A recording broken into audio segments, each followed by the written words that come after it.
11 তারিখ থেকে খেলা দেখা শুরু করছে তাহাজ্জুদের সময় উঠা। কোন সময় উঠা? এরা এতদিন আমাদেরকে কি দিছে? ধোঁকা দিছে। এরা আমাদেরকে এতদিন কি দিছে? ধোঁকা দিছে। কেমন ধোঁকা? ফজরের যখন আজান হইত আমরা ভাবতাম এই ঘরের আমার ভাই আসে না, বুঝি তার মাথায় ব্যথা। আমরা ভাবতাম এই ঘরের এই যুবক নামাজে আসে না, বুঝি তার ঘাড়ে ব্যথা। আমরা ভাবতাম ফজরের সময় আজান দিলে এই যুবক বুঝি আসতেছে না, বুঝি তার পায়ে ব্যথা।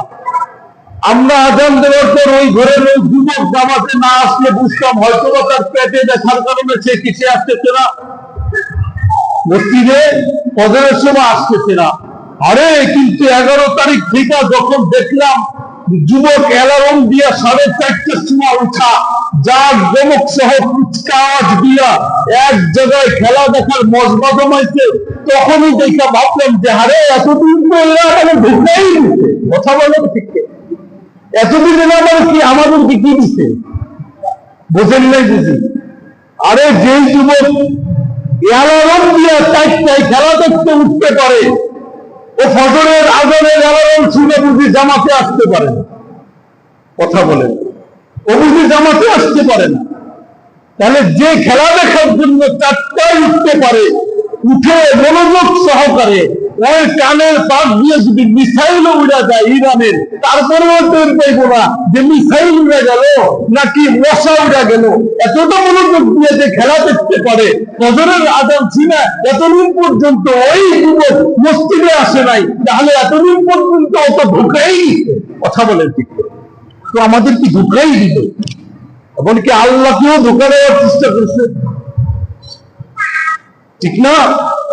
তাহলে মাথা ব্যথার কারণে ফজরের নামাজে যদি আসতে না পারে, পেটে ব্যথার কারণে যদি ফজরের নামাজে আসতে না পারে, পায়ে ব্যথার কারণে যদি ফজরের নামাজে আসতে না পারে, দাঁতে ব্যথার কারণে যদি ফজরের নামাজ আসতে না পারে, তাহলে ওই ব্যথাগ্রস্ত ওই অসুস্থ লোক কিভাবে 4টার সময় উঠে খেলা দেখতে যেতে পারে?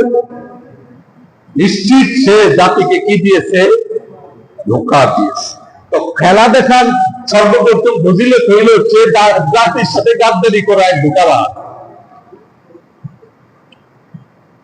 আমি আপনাকে লজিক দিলাম, আপনি পারলে আমাকে উল্টা লজিক দেন। যদি পারেন কোনো সমস্যা নেই, আমি কথা বলবো না, কিন্তু আমাকে উল্টা লজিক দিয়ে দেখাতে হবে। আপনি 4টার সময় উঠতে পারছেন খেলা দেখতে, যেটা হারাম, অথচ আপনি ফজরের নামাজ পড়তে আসতে পারলেন না কেন? আমাকে উত্তর দেন। উত্তর দিতে পারলে আর এক কথা বলবো না। উত্তর দিতে না পারলে আজ চুক্তি মেরে শুনতে থাকুন যে এক খেলা দেখার মাধ্যমে আপনি কতদূর ছাড়িয়ে গিয়েছেন। খেলা দেখার 1 নম্বর ফজিলত হলো আল্লাহ আর আমাদেরকে খেলা দেখার মাধ্যমে ধোঁকা দেওয়া হয়। কি দেওয়া হয়? ধোঁকা দেওয়া হয়। কি দেওয়া হয়? 2 নম্বর ফজিলত হইল যেটা আগে বলার উচিত ছিল, আল্লাহর দেয়া সব থেকে বড় নিয়ামত সময়ের অপচয় করা হয়। কি হয়? আল্লাহর দেয়া সব থেকে বড় নিয়ামত সময়ের কি করা হয়? অপচয় করা হয়। কি করা হয়? সব থেকে বড় নিয়ামত, এর থেকে বড় নিয়ামত নাই। ঈমানের পরে একমাত্র সময়, সেই সময়ের অপচয় হয় কি দেখলে? বলে না। সেই সময়ের অপচয় হয় কি দেখলে? খেলা দেখে। তৃতীয় ফজিলত হইল যতক্ষণ পর্যন্ত টিভির প্লেয়ারের দিকে তাকায় থাকে ততদিন পর্যন্ত আমল নামায় কবিরা গুনার আযাব লেখা হইতে থাকে। বলেন না? যতক্ষণ পর্যন্ত টিভির পর্দায় তাকায় থাকে ততক্ষণ পর্যন্ত সতর দেখা, সতর বুঝেন, একজন পুরুষ একজন নারী এবং পুরুষের হাতির উপরের কোনো অংশ দেখতে পারবে না। হারাম, কবিরা গুনাহ। একজন মুসলমান সে কারো হাতির উপরের কোনো অংশ দেখতে পারবে না। এটা হারাম, কবিরা গুনাহ, যেটা তওবা ছাড়া কোনোদিন মাফ হয় না। প্লেয়াররা বুঝি ফুটবল খেলে পায়জামা পরা? কথা বলে না। প্লেয়াররা পায়জামা পরে ফুটবল খেলে না? বড় আফসোস লাগে, এতগুলো মানছে, কোটি কোটি মানছে খেলা দেখে, এই প্লেয়ারদের অসহায়ত্বের দিকে তাকায়, বিশেষ করে এই সমস্ত মুসলমান যারা অসহায় হয়ে কবিরা গুনাহ করে, অসহায় হয়ে, এদের দিকে তাকায় একটু প্লেয়াররা কোনোদিন পায়জামা পড়বে না? পুরো অবাক লাগে। অন্তত দয়া করবো সেরাদের, আহারে মুসলমান হয়ে এরা খেলা দেখতেছে, আমরা কাফের আমাদের রানের দিকে তাকায় রয়েছে, হ্যাঁ, এদের অসহায়ত্বের দিকে তাকায় একটু পায়জামা পড়ি। এতদিন পর্যন্ত এত ফলোয়ার, এত সাপোর্টারদের প্রতি খেলোয়াড়রা একটু দয়া দেখালো না, যে একটু পায়জামা পড়লে অন্তত খেলি মুসলমানদের সতর্ক দেখার গুণাটা হবে না? মেসি কি এটা বুঝলো না? হ্যাঁ, নেইমারেরা কি এটা বুঝলো না যে এরা আমাদেরকে দেখে দেখে আমাদের রাম দেখে গুণা করতেছে, একটু রাম তারে ঢাইকানি? তৃতীয় ফজিলত হইল, যতক্ষণ পর্যন্ত একটা প্লেয়ারের দিকে তাকায়া থাকবে ততক্ষণ পর্যন্ত আমল নামায় কবিরা গুনাহ লেখা হবে হবে হবে, ততক্ষণ পর্যন্ত কবিরা গুনাহ লেখা হবে। এটা তওবা ছাড়া কখনো কি হয় না, মাফ হয় না। এগুলো তৃতীয় নম্বর খেলা দেখার ফজিলত। খেলা দেখার তৃতীয় নম্বর ফজিলত কোনটা? এইটা। কোনটা? যতক্ষণ পর্যন্ত খেলা দেখে ততক্ষণ পর্যন্ত কি হয় বলেন? কবিরা গুনাহ হয়। কি হয়? কবিরা গুনাহ। ছোট হুজুর বলতেছি তো, সন্দেহ হইলে বাইতুল মুকাররমের খতিব সাহেবের কাছে গিয়ে জিজ্ঞাসা যে হুজুর তো একটা মাসলা কইলো গুনার কথা, এটা ঠিক আছে কিনা হুজুর একটু দেখেন তো। উনি ইনশাআল্লাহ বলে দেবেন, সমস্যা নাই, দেন ওনার কাছে। তৃতীয় নম্বর ফজিলত হইল, যারা খেলা দেখে এরা সব ঘোষিত পাপকারী। এরা কি ঘোষিত পাপকারী? সব ঘোষিত কবিরা গুনাহকারী, সব ঘোষিত। যারা ঘোষণা দিয়ে গুনাহ করে, যারা ঘোষণা দিয়ে কি করে? গুনাহ করে, পাপ করে। একজন চোর, সে চুরি করে ওপেনে না গোপনে? কথা বলেন, একজন চোর চুরি করে ওপেনে না গোপনে? গোপনে চুরি করে, কিন্তু চুরি করা কবিরা গুনাহ, চুরি করা কবিরা গুনাহ। একজন জিনা করে, জিনা করে ওপেনে না গোপনে? গোপনে গুনাহ করা কবিরা গুনাহ, গুনাহ করা কবিরা গুনাহ। ঘুষ যে খায় ওপেনে না গোপনে? গোপনে ঘুষ খাওয়া কবিরা গুনাহ, কিন্তু খায় গোপনে। সুদ কবিরা গুনাহ, খায় গোপনে। খেলা দেখাও এই সতরের জন্য, সময় নষ্ট হওয়ার জন্য, এটাও এক মহাপাপের কবিরা গুনাহ, কিন্তু এটা গোপনে হয় না। এটা কুচকে আওয়াজ বাজিয়ে দল বলে রাস্তায় নেচে বিশাল পাল ভাড়া করে সেখানে হট্টগোল কুচকে আওয়াজ শো ডাউন করে তারপরে ঘোষণা দিয়ে এই গুনাহ হয়। তাহলে ওই গুনাহ কবিরা গুনাহ, এই গুনাহ কবিরা গুনাহ, কিন্তু এই গুনাহ হয় ওপেনে, ওই কবিরা গুনাহ হয় গোপনে। এই জন্য ওই গুনাহ থেকে এই গুনার পাওয়ার আরো বেশি। আপনি তো বোঝেন নাই।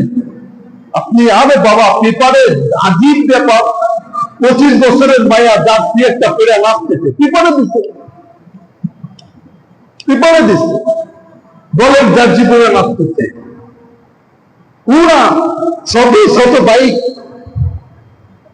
ছোট ছোট বাইক, পার্ক একটা ভাড়া করছে। আজীব ব্যাপার, সব ঘোষিত গুনাহ। খেলা দেখা কি বলেন?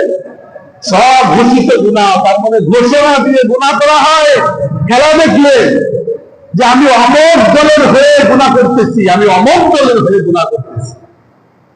মুসলমান, আপনার দেওয়া সময় আপনার জীবনটা হেলা চলার নয়। আপনি যা মনে করছেন তাই না। আল্লাহ আপনাকে সময় দিতে, অযথা কাজে ব্যয় করবেন এই জন্য নয়।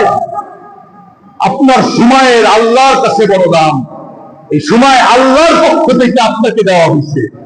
আপনার কাছে সময়ের দাম না থাকতে পারে, কিন্তু যে সময়টাকে আপনার সফলতার জন্য পাঠাইছিলেন ভালোবাসা, ওই সময়টার কাছে আপনার সময়টার বড় দাম। আপনার পেয়ারা নবী সারাটি জীবন আপনার জন্য যে কেঁদে গিয়েছেন, আবার কিয়ামতের মাঠে সিজদায় পড়ে যে কাঁদবেন, সেই নবীর কাছে উম্মতের সময়ের বড় দাম।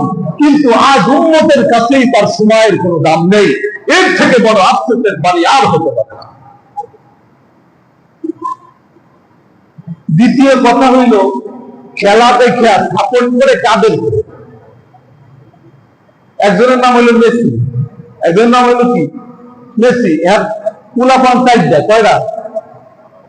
কম সুন্দর একটা আজীব আজীব নিউজ শুনে পুলাপান কয়টা? বিয়ে করে নাই এখনো কি করে নাই? বিশ্বাস নাই সাহস দেন, এখনো কি করে নাই?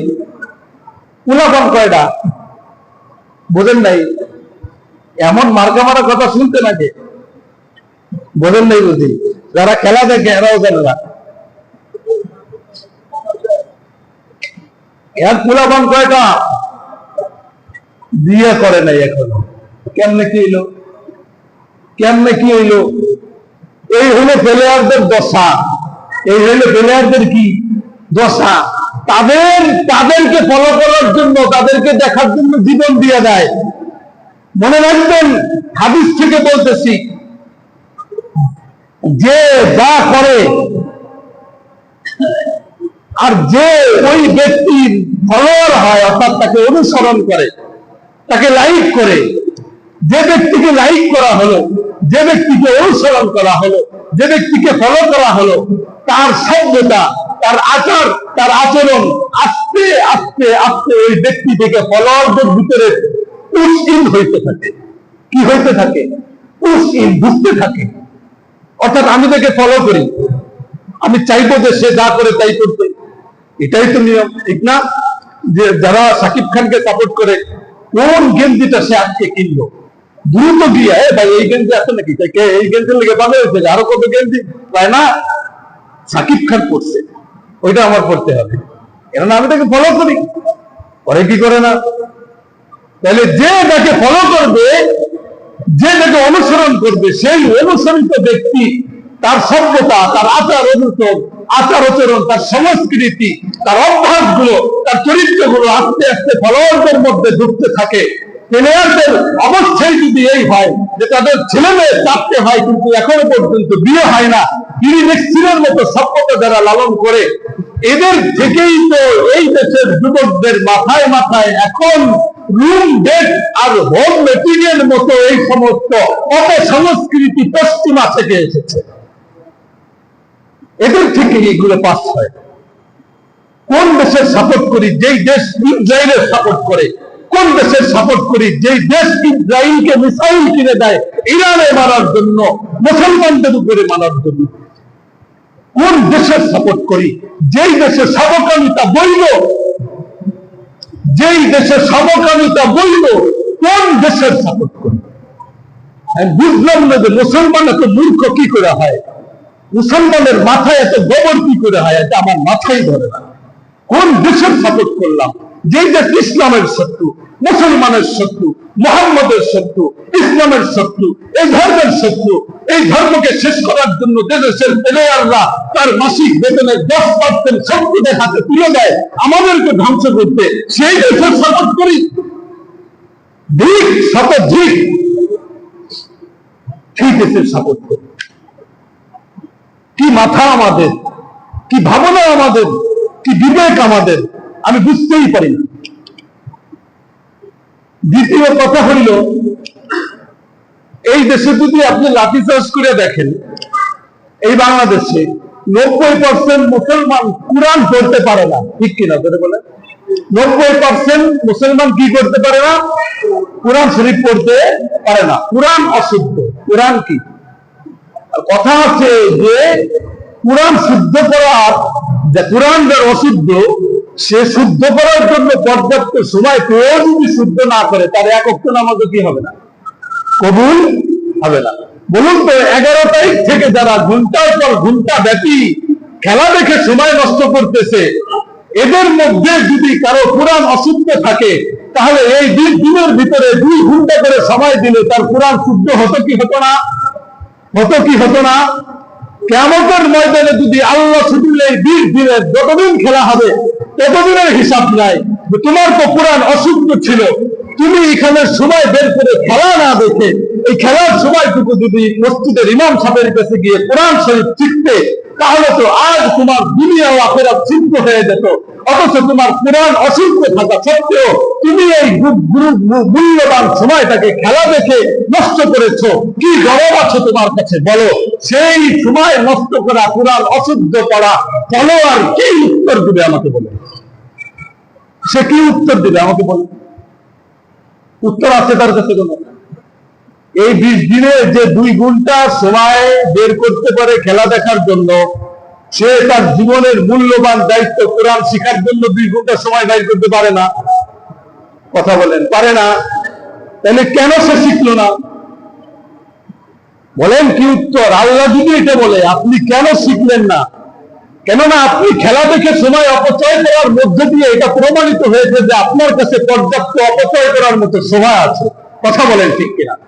আপনার কাছে পর্যাপ্ত অপচয় করার মতো সময় রয়েছে, এটা আমরা বুঝতে পেরেছি আপনার খেলায় ঘন্টার পর ঘন্টা অপচয় করার মাধ্যমে। তাহলে পর্যাপ্ত সময় আপনার হাতে থাকা সত্ত্বেও আপনি কেন খেলা দেখে নষ্ট করলেন? কোরআন কেন শুদ্ধ করলেন না? বলেন। উত্তর থাকলে দেন, আমি চুপ হয়ে যাই। উত্তর থাকলে দেন। হাসরের মাঠে কি হবে আপনার? কি ভয়াবহ সেই পরিস্থিতি, আপনি কি উত্তর দিবেন? আপনি তো হেলা ফেলা মনে করে ভাবছেন যে একটু খেলা দেখি, কিন্তু এর মধ্য থেকে যে আপনার কতটা ভয়াবহ দুর্দশা অপেক্ষা করছে, কতটা আজাবের ঘন ঘটা আপনার মাথার উপরে মেঘের মতো ঘুরছে, এর কোনো খেয়ালই আপনার কাছে নেই। কেন বলেন? কেন নেই বলেন? আসরের মাঠের কথা কেন চিন্তা করেন না? এই সময় উঠবে এক কোনায়, উঠে এই 20 তারিখের জন্য আপনার বিপক্ষে সাক্ষ্য দিবে যে আল্লাহ আমাকে দিয়ে খেলায় অপচয় করিয়েছিল, আমার সময় কোরআন শুদ্ধ করার জন্য এই সময়কে সদ্ব্যবহার করে নাই।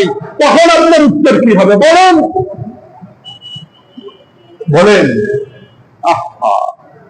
দ্বিতীয় কথা হলো, খেলা দেখার মাধ্যমে যে খেলা দেখে তার ভিতরে মীর জাফরের ক্যারেক্টার আছে, এটা প্রমাণিত হয়।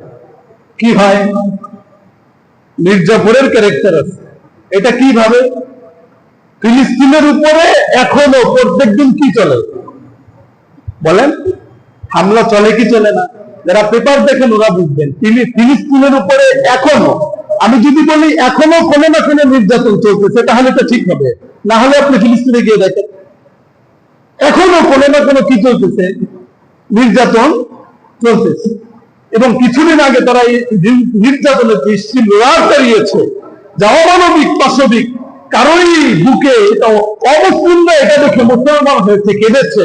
আর মুসলমানদের হৃদয় ভারাক্রান্ত হওয়ার কথা তো বলার অপেক্ষাই রাখে না। কিন্তু কথা হলো, ফিলিস্তিনের উপরে এত নির্যাতন হলো, শত্রুদের পক্ষ থেকে এতটা নিষ্পেষিত হলো তারা, কিন্তু কোনোদিনও দেখা যায়নি যে বাংলার মুসলমানরা দল বেঁধে শত শত হুন্ডা নিয়ে ফিলিস্তিনের পক্ষে, ইসরায়েলের বিপক্ষে কুচকাওয়াজ দিতে দিতে রাজপথ অবরোধ করেছে। ফিলিস্তিনের পক্ষে, ফিলিস্তিন দেশের জার্সি পরে তারা পুরো এক পাঁচ ধারা করে সেখানে তাদের পক্ষে স্লোগান দিয়েছে, কখনো দেখা যায়নি। অথচ তাদেরই শত্রু সংশ্লিষ্ট একটি দেশের যখন খেলা আসলো সামনে, তখন সেই শত্রু দেশের পক্ষ নিয়ে তাদের জার্সি পরে, গেঞ্জি পরে, পতাকা উড়িয়ে, কুচকাওয়াজ করে, শত শত হুন্ডা নিয়ে শোডাউন করে, রাজপথ অবরোধ করে, পার্ক ভাড়া করে, আনন্দ উৎসব করে এটারই জানান দেওয়া হলো যে আমাদের দেহ যদিও মুসলমান, অন্তর কাফেরদের সাথেই মিলে থাকে। কথা বলেন ঠিক কিনা? তো এটা তো মির্জাফরেরই আলামত। শত্রুদের সাথে মিলে সর্বোচ্চকে ধ্বংস করছিল কে? আপনার জীবনে তো আমি দেখি নাই ফিলিস্তিনের জার্সি পরে প্রতিবাদ জানাইতে, আমি তো দেখলাম না। আমি তো ফিলিস্তিনের জার্সি কোন ছেলেকে, যুবককে পড়তে দেখি নাই। এটাও লেখা নাই যে উই সাপোর্ট ইউ, আমরা তোমাদেরকে সমর্থন করি। হ্যাঁ, এটা তো লেখা দেখলাম না আমি। হ্যাঁ, আই লাভ ফিলিস্তিন, এটা তো লেখা দেখলাম না। কিন্তু এখন কত কিছু দেখা যায়। এই ক্যারেক্টারের মাধ্যমে এটাই প্রমাণিত হয় যে আমরা প্রকৃত মুসলমান না। কেননা প্রকৃত মুসলমান হইলে ফিলিস্তিনের ভালোবাসায় তাদের জার্সি পরে ঘুরতাম, কোন বেঈমানের ভালোবাসায় তাদের সাপোর্টমূলক জার্সি পরে ঘুরতাম। কিন্তু কই, আপনি এক খেলা দেখার মাধ্যমে যে কত কি করতেছেন আপনি বুঝতেছিলেন না। অথচ আপনি যে তার লেগে জীবন দিয়ে দিতেছেন প্লেয়ারের লেগা, আপনার দেশের নামই জানে না। সে আপনার দেশেরই নাম জানে না যে বাংলাদেশ কি। আবার এটা বাংলা দেখেন নাই, পেপারেই তো দেখছিলেন বাংলাদেশ এটা আবার কি। আরে ভারতের কত মানুষ জানে না যে বাংলাদেশ আছে। ভারতের যাদের সীমানা আমাদের সীমানা এক জায়গায় হিসাব, তারাই জানে না যে বাংলাদেশ নামে কি আছে, দেশ আছে। আর বিরাজিরা আঞ্চলিকরা এটা জানে যে বাংলাদেশ নামে দেশ আছে। হ্যাঁ, সম্ভবই না। জিজ্ঞেস করেন এদেরকে গিয়ে যে বাংলাদেশ নামে চিনেন কেউ? কিছু আছে কি, এটা কি খায় না মাথায় নেই, নতুন কোন প্রোডাক্ট? এই যে একটা আবেগের ডায়রিয়া, এটা এখনই ধর্মের ওষুধ খেয়ে বন্ধ করতে হবে। এই আবেগের ডায়রিয়া বন্ধ করতে হবে। বাংলাদেশের পতাকাকে অপমান করে এতটুকু একটা মানে শো দেখানোর জন্য এতটুকু একটা পতাকা সামনে টানায়, আর এত দশার পরে একটা বিরাজিল পতাকা তার নিচে টানায়। বলুন তো, একটা হাতির পাশে একটা ছাগল এসে গেলে ছাগলটা দেখা যাবে? কথা বলে না, দেখা যাবে? এতটুকু একটা বাংলাদেশের পতাকা উপরে টানায়া নিচে আপনি এত বড় লেজ দিয়ে একটা আর্জেন্টিনা ব্রাজিলের পতাকা টানাইছেন, বাংলাদেশের পতাকার খুব সম্মান হইতেছে কি? যে দেখবে সে বলবে, আরে এই বেচারা এই ছোট পতাকাকে কতটা অপমান করে, নিচে কত বড় একটা পতাকা টানিয়ে রেখেছে, আর উপরে ছোট একটা পতাকাকে নির্যাতন করে একেবারে আতশত করে ছোট করে টানিয়ে রেখেছে। বলেন, বলবে কি বলবে না? হ্যাঁ, বিশ্বের সর্ববৃহৎ আর্জেন্টিনার পতাকা, বিশ্বের সর্ববৃহৎ ব্রাজিলের পতাকা এই বাঙালি বানাতে পারে, বিশ্বের সর্ববৃহৎ বাংলাদেশের পতাকা বানাতে পারে না। আজীব ব্যাপার, বুঝি না। সেদিন ফজরের নামাজের সময় মেয়া ওযু করতে গিয়া আমি কেটে উঠছি। আমি কি হইলো, আমি লাভতে ওরা তাকায় দেখি যে না, এখন তো ওনাদের এই রাতে তো হিন্দুরা পূজা করে না, উলু দেওয়ার কোনো সম্ভাবনা নেই। তাহলে এমন আওয়াজ হলো কেন? পরে এসে যেমন মসজিদে মুয়াজ্জিন না কারেরা এসে জিজ্ঞাসা করে কি হলো আওয়াজ দিচ্ছে, ওই খেলার ভিতরে মনে হয় গোল টোল দিচ্ছে, অথবা কেউ করে ঠ্যাঙের ভিতর পা ঢুকাই দিচ্ছে, এই জন্য দোয়া দিচ্ছে ফজরের সময়। তার মানে ফজরের সময় জামাত মসজিদে হয় না, জামাত প্লেয়ারদের দোকানে দোকানে টিভির সামনে সামনে প্রজেক্টরের মাধ্যমে মাঠে মাঠে জামাত হয়। কথা বলেন ঠিক কিনা? এটা কি মুসলমানদের কাজ? হ্যাঁ, এটা কি মুসলমান? এটা মাথায় ধরে না, আমার মাথায় ধরে না, এটা কি মুসলমান?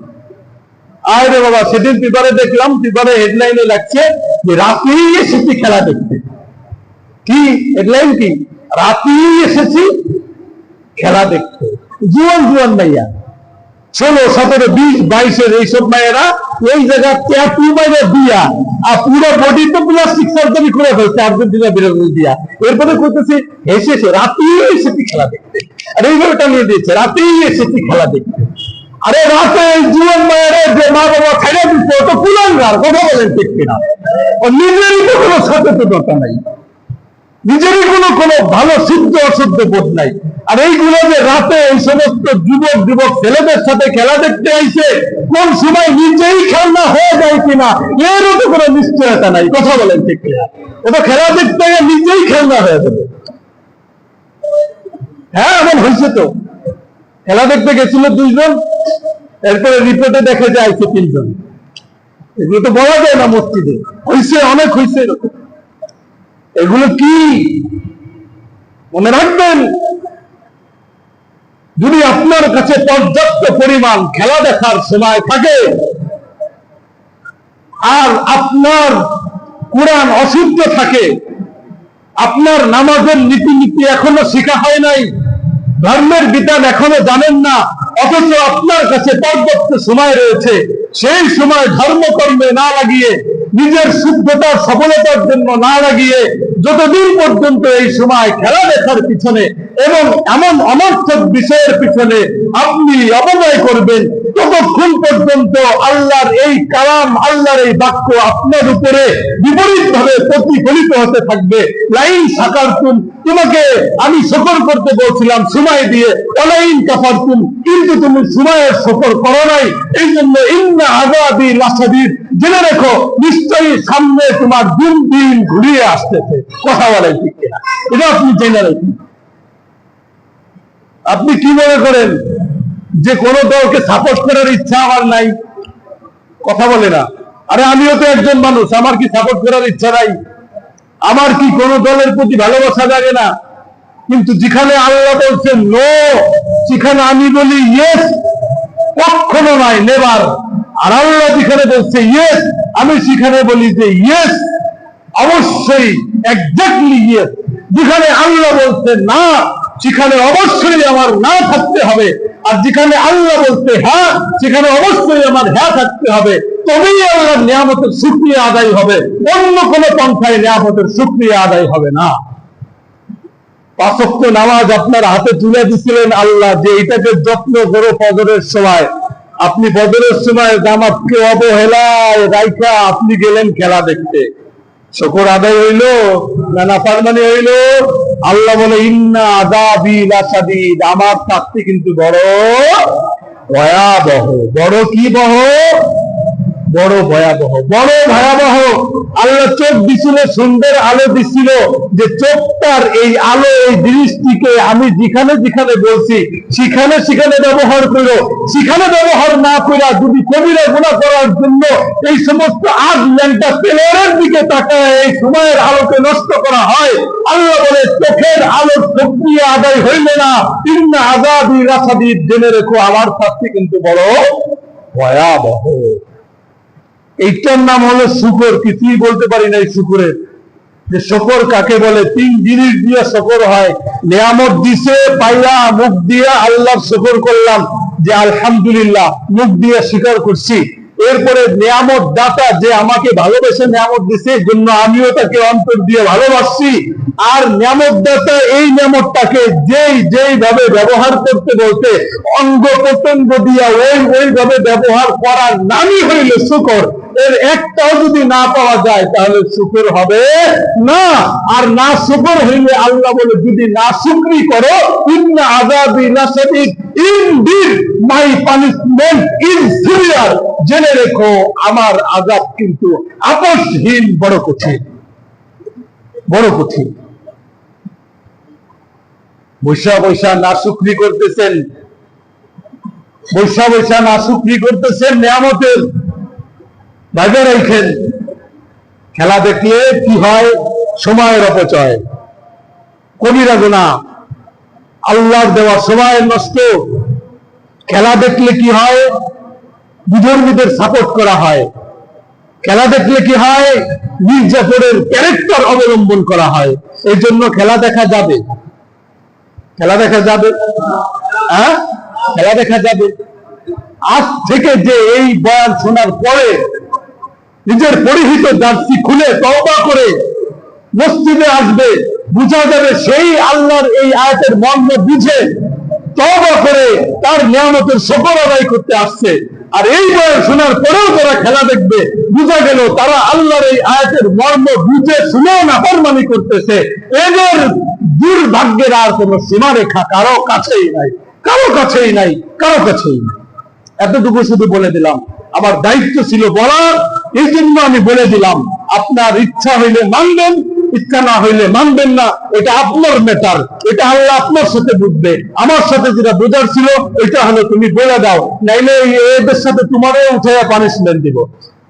কিন্তু আমি তো রাজি না যে আপনাগুলোকে পানিশমেন্ট দেবো, অসম্ভব। এমনি বলে দিতেছি। আবার যদি নিয়ে ইচ্ছা মতো গুটায় উদাহরণ না খাওয়ার জন্য, ওর মধ্যে আমি নাই। এর জন্য আমি খেলা দেখার ফজিলত বর্ণনা করে দিলাম, যে খেলা দেখলে কয়টা ফজিলত অর্জিত হয়, বুঝতে পারছেন? আল্লাহ পাক রব্বুল আলামিন আমাদের সকলকে তার নিয়ামতের শুকরিয়া এই 3 ভাবে আদায় করার তৌফিক দান করুন। সকলে বলি আমিন। ওয়া আখিরু দাওয়ানা আলহামদুলিল্লাহি রাব্বিল আলামিন। আসসালামু আলাইকুম ওয়া রাহমাতুল্লাহি ওয়া বারাকাতুহু।